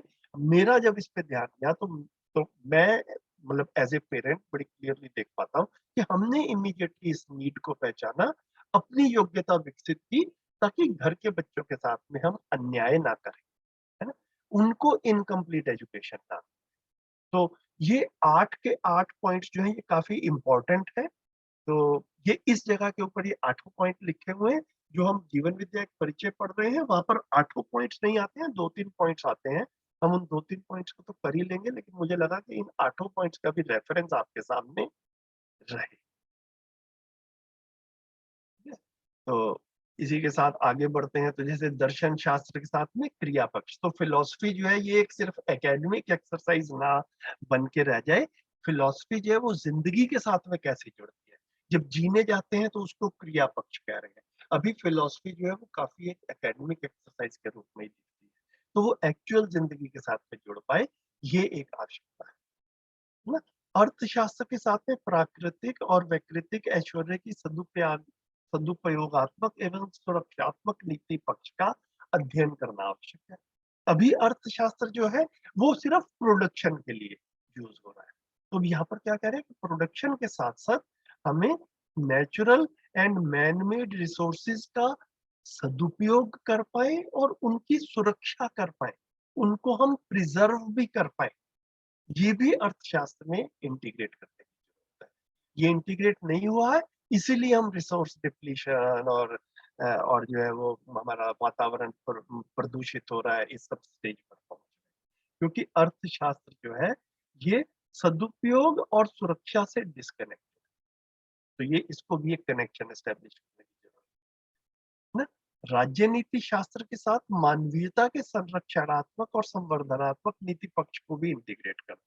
तो अभी राजनीति शास्त्र जो है वो पॉलिटिकल साइंस जो है वो राजनीति बनकर रहे, उसमें मानवीयता का संरक्षण जो है वो नहीं हो पा रहा है। ना सिर्फ संरक्षण हो बल्कि उसका एनरिचमेंट भी हो, उसका प्रमोशन भी हो, उसको हम फर्दर जो है वो मतलब एनकरेज कर पाए, ऐसा जो है वो कुछ भी नहीं हो पा रहा। मतलब मैं कई बार इस तरफ मेरा ध्यान जाता है कि अगर हम देखें पिछले 50-70 साल में तो कॉलेजेस की संख्या बढ़ी है, यूनिवर्सिटीज की संख्या बढ़ी है और उनमें जाने वाले स्टूडेंट्स की संख्या भी बढ़ी है। तो जितने बच्चे पॉलिटिकल साइंस आज से 70 साल पहले पढ़ते थे जब देश आजाद हुआ था, उससे सैकड़ों गुना ज्यादा बच्चे पॉलिटिकल साइंस अब पढ़ रहे हैं। लेकिन क्या इतने ज्यादा बच्चे पॉलिटिकल साइंस पढ़ने से क्या देश की पॉलिटिक्स में कुछ इंप्रूवमेंट हुई है? तो एकदम से लगता है कि भैया पॉलिटिक्स में तो कोई इंप्रूवमेंट नहीं हुआ। तो हम क्लासरूम में पॉलिटिक्स पढ़ाते रहे, उसका फैलाव भी किया, लेकिन उस सब के बावजूद पॉलिटिक्स में कोई इंप्रूवमेंट नहीं। क्यों नहीं हुई है? क्योंकि उसमें मानवीयता का संरक्षण और मानवीयता के संरक्षण को एनकरेज करने वाला पार्ट जो है वो कंप्लीटली मिसिंग है ना। समाज शास्त्र में भी मानवीय संस्कृति और सभ्यता का पक्ष जो है वो इग्नोर हुआ। भूगोल और इतिहास के साथ मानव और मानवीयता का जो इंटीग्रेशन नहीं हो पाया। हम इतिहास में युद्ध के बारे में बहुत पढ़ा है हमने, पानीपत की पहली लड़ाई, दूसरी लड़ाई, तीसरी लड़ाई किसके बीच में हुई, कौन जीता, कौन हारा, कितने सैनिक मरे, ये सब जो है इतिहास में अच्छे से पढ़ा रहे हैं। तो बाबा जी कह रहे हैं कि इतिहास से मानवीयता की क्या प्रेरणा मिली, है ना, मानव धर्म क्या है, इसकी क्या प्रेरणा मिली, मिली या नहीं मिली, इसकी समीक्षा होना बड़ा जरूरी। तो एकदम से जब ध्यान जाता है तो हम अपनी भी पढ़ी हुई हिस्ट्री को देखते हैं तो भैया इस तरफ तो हमारा किसी ने ध्यान ही नहीं दिलाया कि भैया इसमें कहीं मानवीयता की भी बात होनी थी। है ना। युद्ध के कब डेट्स पढ़ते रहे, राजा पढ़ते रहे और उसको पढ़ के नंबर ले आए, क्वेश्चन के आंसर दे दिया और हमें लगा कि हमने इतिहास पढ़ लिया है। तो इतिहास is not only chronology of events, मानव इतिहास में क्या क्या गलतियां हुई। अभी तो इतिहास केवल इतना ही है काफी बार कि कितनी गलतियां हुई, तो उसको मानवीयता के साथ में हम कनेक्ट कर पाए, ये शिक्षा में क्लासरूम में लाने की आवश्यकता है। और साहित्य के साथ में तात्विक पक्ष का अध्ययन अनिवार्य है। तो साहित्य में भी प्रिवेलिंग क्या साहित्य है, मानव कैसे जी रहा है, उसमें काफी कुछ जो होता है वो साहित्य में आ ही जाता है, ठीक है। लेकिन साहित्य में भी तात्विकता, सच्चाइयां जो है वो साहित्य में आ जाए, उसको वो जो है इंटीग्रेट हो पाए, इसका अध्ययन हम कर पाए, ये जो है वो। नहीं तो क्या, साहित्य में भी जो हो रहा है उसी का वर्णन हो रहा है, तो जो हो रहा है वो भ्रम है, तो साहित्य भी भ्रम से भरा हुआ है। ये जो कहने की कोशिश कर रहे हैं, तो उसमें तात्विकता को हम इंटीग्रेट कर, इतना मेरे को ऐसा लग रहा था कि ये इम्पोर्टेंट है कि हम सब लोगों का ये 8 पॉइंट्स की तरफ जो है ना वो ध्यान चला जाए। आप लोगों की अनुमति हो तो क्या वापस शिफ्ट कर जाऊं देव भाई, क्या लग रहा है जो हम मेन पढ़ रहे थे, जी जी जी भैया। है ना। तो ये लिंकेज बैठाना मुझे काफी आवश्यक लग रहा था। जी एक सेकेंड।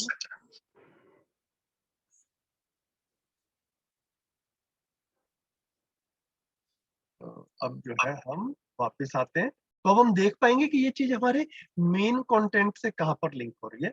तो शिक्षा के मानवीयकरण में हम विज्ञान के साथ चैतन्य पक्ष का अध्ययन कराएंगे। अब ये बाबा जी प्रपोजल दे रहे हैं कि एजुकेशन में हमारा विजन क्या है ना, हमें क्या करना है। और जो इन्होंने बिजनौर में इस स्कूल में किया भी कि हमें विज्ञान नहीं पढ़ाना है, ये बात नहीं कह रहे हैं। विज्ञान गलत है, विज्ञान रॉन्ग है, ये बात नहीं कह रहे हैं, है ना। सिर्फ उसकी इनकम्प्लीटनेस, अधूरेपन की तरफ इशारा कर रहे हैं। विज्ञान पढ़ाना ही है, विज्ञान के साथ चैतन्य पक्ष का भी है। चैतन्य पक्ष का अध्ययन का मतलब है जीवन, हम जीवन का अध्ययन कराएंगे, जीवन की जागृति का अध्ययन कराएंगे, जीवन की जागृति का अध्ययन कराएंगे, उसमें संस्कार पक्ष आ जाएगा, है ना। रासायनिक भौतिक रचना विरचना का अध्ययन कराएंगे, ये तो साइंस में हो भी रहा है। मानव के लिए रचना विरचना में पूरकता तथा मानव इस संसार के लिए कैसे पूरक हो, कैसे उपयोगी होगा, ये सब अध्ययन कराएंगे, है ना। मानव जो है वो धरती पर सबसे विकसित इकाई है। मानव ही इस धरती पर एकमात्र इकाई है जो संपूर्ण को समझना चाहता है और समझ भी सकता है। तो समझने के बाद में मानव इस पूरे धरती के लिए, पूरे अस्तित्व के लिए कैसे पूरक होगा, कैसे उपयोगी होगा, ये समझ में आता है। और फिर इस सब का अध्ययन जो है वो कराया जा सकता है, इसको शिक्षा में क्लासरूम में लाया जा सकता है, लाने की आवश्यकता है। इसके साथ विकल्पात्मक दर्शन शास्त्र में क्रिया पक्ष का अध्ययन कराएं, है ना? तो दर्शन शास्त्र जो भी हमने कहा वो अभी काफी बार एक एकेडमिक एक्सरसाइज बन के रह गई है, उसको रियल जिंदगी के साथ में जोड़ने की आवश्यकता है। तो क्रिया पक्ष का अर्थ है मानव की समझदारी के लिए दर्शन है। तो सारी फिलॉसफी पढ़ने के बाद में मानव समझदार हो पाए, भ्रम से मुक्त हो पाए, ये करना है। इसको कैसे किया जाएगा, उसका कंटेंट जो कुछ भी है इस दर्शन में, मध्यस्थ दर्शन में है, उसको क्लासरूम में क्लास वाइज कैसे लेकर लाया जाए, ये करने की आवश्यकता है। समझदारी का प्रमाण होना चाहिए, समझदारी के साथ हम अपने पहचान को बनाते हैं, तब सहअस्तित्व ही पहचान में आता है, मूल्यों का निर्वाह करना बनता है। मूल्यांकन में उभय तृप्ति स्वाभाविक रूप में, तो तब जो है इस सब के साथ में फिर वैल्यूज समझ में आती हैं, मूल्यांकन समझ में आता है, न्याय समझ में आता है, उभय तृप्ति समझ में। तो यहाँ पर जो है सिर्फ जो है ना वो उन 8 पॉइंट्स में से सिर्फ 2-3 पॉइंट्स की डिस्कशन हुआ है। लेकिन मेरे मन में था कि जब भी हम थोड़ी सी भी रेफरेंस यहाँ पर आए, हम पूरे रेफरेंस को देख पाए, ताकि हम में से जिस जिसकी मेरी पर्सनली उन 8 पॉइंट्स में काफी रुचि बनी। और मुझे ऐसा मेरी रुचि बनी तो मुझे लगता है कि आप सबकी भी बनेगी ही, अपनी जिम्मेदारी की तरफ ध्यान जाए तो उन 8 पॉइंट्स को कहाँ लिखा हुआ है, उसमें हम अपनी गहराई बना पाए, अपने रोल को समझ पाए। इतना मेरा मन था डिटेल से डिस्कस करने का। तो इतना राजीव भाई ने पढ़ा था, हमने चर्चा भी कर ली। मेरे को लग रहा है कि एक बार इसमें जो बात करनी हो वो हम बात आपस में कर लेते हैं। इस पे किसी चीज की तरफ ध्यान गया हो, कुछ प्रश्न बन रहे हो तो बात। नमस्ते भैया, नमस्ते सभी को। नमस्ते दीदी। मुझे ये जो आपने रखा था ना कि वातावरण का प्रभाव पड़ता है तो अनुसंधान कैसे पार कर पाते, है ना, ये बात मेरे को बड़ी इम्पोर्टेंट लगी कि आज भी इस वातावरण में उनका तो शोध था ही, उन्होंने जो शोध किया ये मुझे लगा कि आज भी हम इसी वातावरण में तो पठन कर रहे हैं ना भैया। बिल्कुल। वातावरण का तो हमारे ऊपर प्रभाव है ही, लेकिन उसके बावजूद हम अपनी समझ को विकसित करने में लगे हैं। तो ये एक मुझे मतलब ये बात मेरे को बड़ी टच आज कर गई कि दिस इज इम्पोर्टेंट। बिल्कुल बिल्कुल ठीक है, बिल्कुल। और जब हमको सही दिखने लगता है तो हम सही की तरफ बढ़ते ही हैं, क्योंकि 51% मानव तो सही की दिशा में चली है ही ना।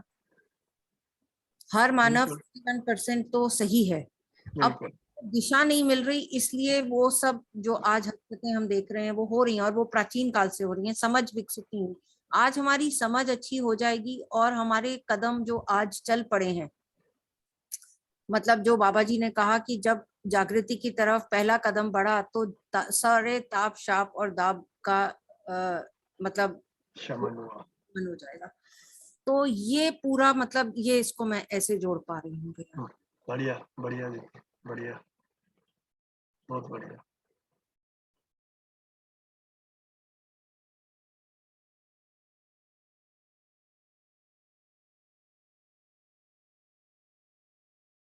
और शिक्षा वाले बात पे भी भैया, विज्ञान के साथ चैतन्य पक्ष का ये बहुत बहुत इम्पोर्टेंट है, क्योंकि अभी तक हम एक्चुअली बहुत चीजों को नकार भी रहे हैं, क्योंकि हमको लगता है कि हम जीवन विद्या परिवार से जुड़ गए हैं, बहुत चीजें हम नकारने लग गए हैं।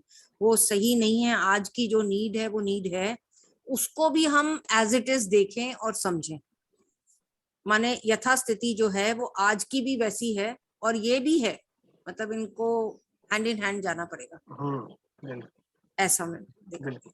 मेरे को तो बड़ा अच्छा लगता है दीदी इस सब में ना, एक तो अपने में मैं समझ रहा हूँ, ठीक से जी पा रहा हूँ, अपने अंदर तृप्ति आती है, और अपने रोल की भी बड़ी क्लैरिटी होती है कि हमें करना क्या है ना, मेरा मीनिंगफुल रोल क्या है, मैं सार्थकता के साथ में इस जिंदगी को कैसे कैसे जी सकता हूँ। तो ये हमेशा हर पीढ़ी के मानव के लिए जो है ना, ये सार्वभौम मानव लक्ष्य के रूप में रहेगा, समाधानित होना, समाधान, समृद्धि, अभय, सह अस्तित्व के रूप में। तो इन चीजों की क्लैरिटी बनती है तो मैं तृप्त होता हूँ, और फिर व्यवस्था में भागीदारी करता हूँ, और अब जो दूसरे लोग भी, अपने साथी लोग जो है या अगली पीढ़ी जो है वो भी ये क्लैरिटी बनाना चाहती है, तो मैं उस क्लैरिटी बनाने में सहयोग कर पाता हूँ, योगदान कर पाता हूँ। ये अपना मीनिंगफुल रोल जो है ना, ये इस तरह से हम इसको देख पाते हैं। बिल्कुल अपने, तो मतलब अपना रोल क्लियर होता है। ये जो है ना, काफी बार जिंदगी का काफी गैप, काफी अतृप्ति जो है ना, मैं कर क्या रहा हूँ सुबह से शाम तक, है ना, मतलब इस कंफ्यूजन में एक बड़ी अतृप्ति सी जो है वो रहती है।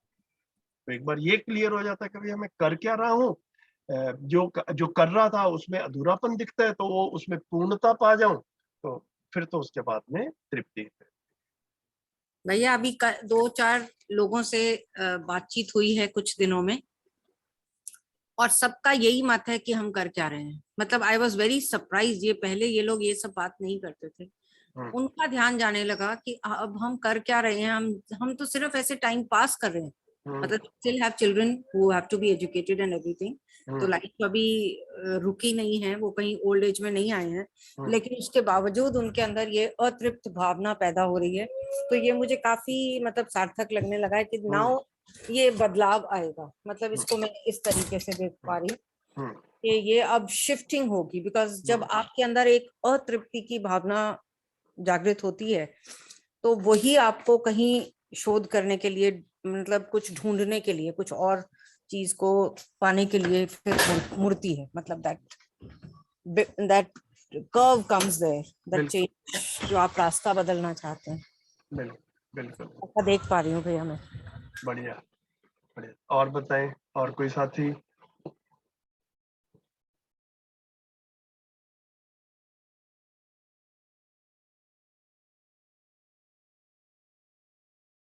ये जो 8 पॉइंट्स दोबारा से आज रिफ्रेश हुए, ये ठीक रहा कनेक्शन सबका? मतलब ध्यान गया तो वाज इट यूजफुल? मतलब मैं तो अपनी तरफ से प्रयोग ही कर लिया, इधर से एक बुक से शिफ्ट होकर दूसरी बुक में शिफ्ट कर लिया, लेकिन आप लोग भी थोड़ा फीडबैक भी बताएं कि आप लोगों को ध्यान गया, अच्छा रहा, कुछ कैसे, कुछ तो बताएं प्लीज। जी भाई साहब, ये आपने बड़ा अच्छा काम किया। क्या है, हमें बुक को लिंक करने में भी सफलता रही, प्लस पॉइंट पे सार गंभीरता इसकी पैदा हुई। पठन में ऐसा ध्यान जाता नहीं है। प्लस आपने इसको परिपूर्ण कर दिया, कंप्लीट कर दिया। जिस सब्जेक्ट पे हम बात कर रहे थे ना, 5 आयाम आप बता रहे थे समाज का, क्या क्या कमियां हैं, शिक्षा में क्या कमी है, दर्शन शास्त्र में क्या कमियां हैं, हम पढ़ते हैं। तो बड़ा अच्छा काम किया आप। और मतलब मेरे को पर्सनली मतलब वो 8 पॉइंट अच्छे लगते हैं, तो जहाँ भी जो 1-2 का भी रेफरेंस आता है, मुझे ऐसा लगता है कि 8 के 8 सामने आ जाए तो सबके लिए यूजफुल रहेंगे। दिव्य, आप कुछ कहना चाह रहे हैं? हाँ सर, वो मतलब पॉइंट्स इम्पैक्टफुल तो थे ही थे। मैं आज तक मतलब मेरा जो परसेप्शन था वो यही था कि फैमिली एक बहुत बड़ी धुरी और उसी से रिलेटेड जीवन विद्या में ज्यादा चर्चा और विचार विमर्श है। बट वो इतना फार रीचिंग इम्पैक्ट है और उसके अंदर हम इतने ज्यादा डिटेल तक घुस गए कि इन सब्जेक्ट्स के अंदर क्या प्रिस्क्रिप्शन है, वो मुझे बहुत जान के अच्छा लगा कि इतनी डिटेल में सोचा गया है इस चीज। Thank you. बिल्कुल बिल्कुल।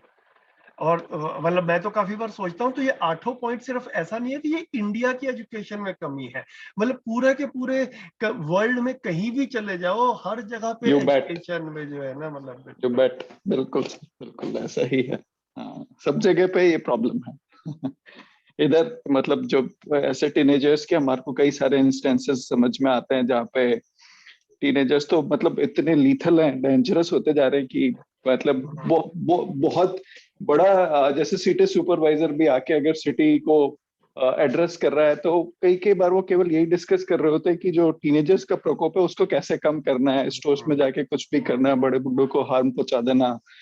तो वो है सर, वो और उसको जानना जरूरी है, उसकी जरूरत हर जगह है। कुछ साथी जो है वो उनको पता नहीं होगा, दिव्य जो है वो HCL टेक्नोलॉजीज में काम करते हैं, आजकल USA में पोस्टेड है, तो ये USA से कुछ साल से USA में है। तो अभी जो ये टीनेजर्स की बात कर रहे हैं और लिटल हो गए हैं, तो ये एक्चुअल में USA के रेफरेंस में बात कर रहे हैं। गुड। शैलेंद्र भाई नमस्ते।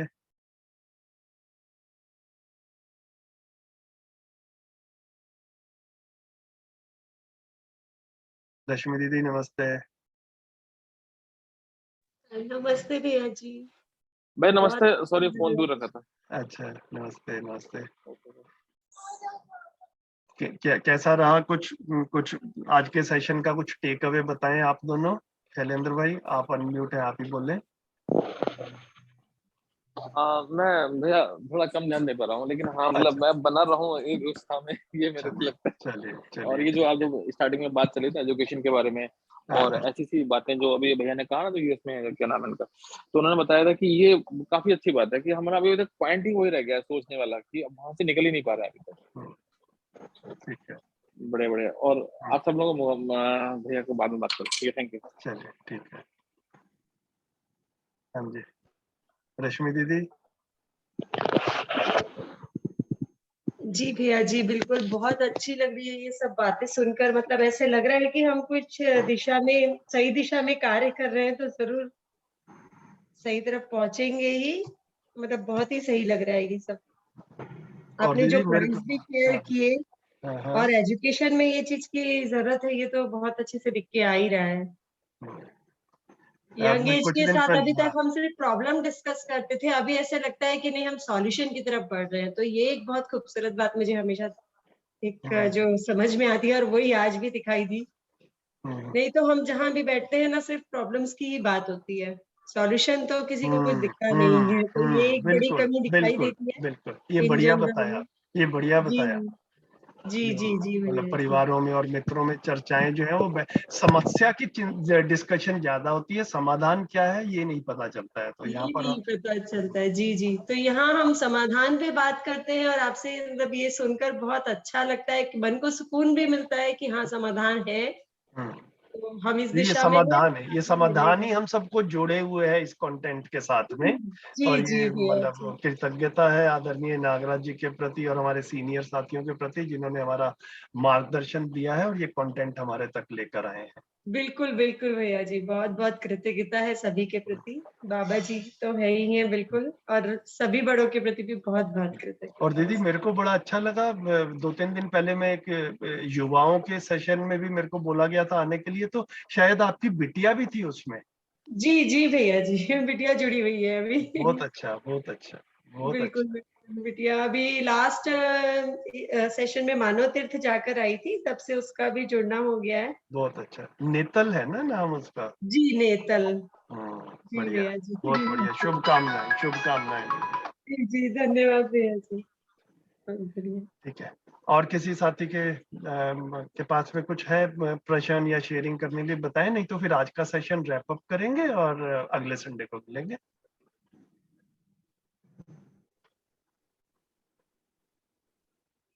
आपको सुनना ही बहुत अच्छा लगता है। नमस्ते सविता दीदी। बहुत सुंदर लगता है, सुनते रहते हैं आपको। जी, लेकिन इसको प्रवचन के रूप में ना लिया जाए कि वो काफी और भी बहुत सारे ऐसे लोग हैं जिनको सुन के बहुत अच्छा लगता है।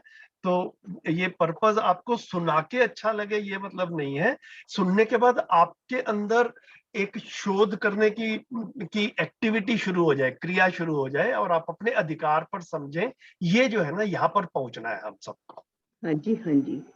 तो भैया जी, हमारा शिकायत मुक्त संबंध हुए सबके साथ, तो इस पर हमने हासिल किया, व्यवस्था में व्यवस्थित भी हो रही है थोड़ा, तो अच्छा लग रहा है। कल जैसे हम डेथ में गए थे, तो हमने कौन से पाप किए हैं जो हमारा बेटा मर गया, ये हो गया, वो हो गया, तो हमने कहा किसी ने कोई पाप नहीं किया, सब भ्रमित हैं हम लोग, और इस कारण हम व्यवस्था में नहीं जी पा रहे। इस अपनी भ्रमित अवस्था को समझिए प्लीज। तो वहां हम कह पाए ये बात, तो सबको हम पसंद है ही वहां पर, तो इसलिए हमारी बात सुनी भी गई। हाँ जी, तो बहुत धन्यवाद जी। चलिए ठीक है, आप सबका धन्यवाद सेशन को सफल बनाने के लिए। तो अगले संडे को फिर मिलते हैं। और ये पेज 79 की टॉप से ही मतलब 4-5 लाइन पढ़ ली थी, उसके आगे जो है हम लोग शुरू करेंगे। नमस्कार। धन्यवाद, थैंक यू। नमस्ते।